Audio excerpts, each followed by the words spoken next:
पुढे या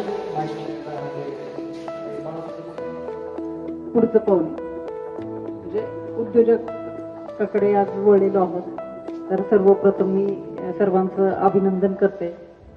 2022-23 मध्ये ज्यावेळेस राज्यामध्ये सर्वप्रथम फार्मर कप स्पर्धा सुरू झाली, त्या फार्मर कप स्पर्धेमध्ये कुंभारगावनं राज्यस्तरीय बक्षीस मिळवलं. हे बक्षीस फक्त कुंभारगावचंच नव्हे तर आपल्या कर्मा तालुक्याचं नाव सुद्धा राज्यामध्ये झळकवणारं असं हे उज्ज्वल काम या कुंभारगाव अग्रणी केलेलं आहे.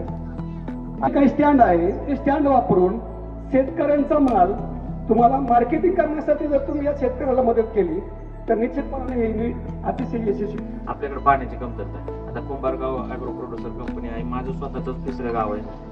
इतकं विक्रमी तुरीचं उत्पादन काढलंय आणि ह्या वर्षी आपल्याकडे पावसाचं प्रमाण कमी सांगितलंय, एल निनोचा परिणाम आहे.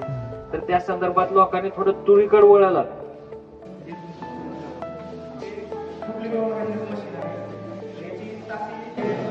लिफ्ट आहे, लिफ्ट मधून ते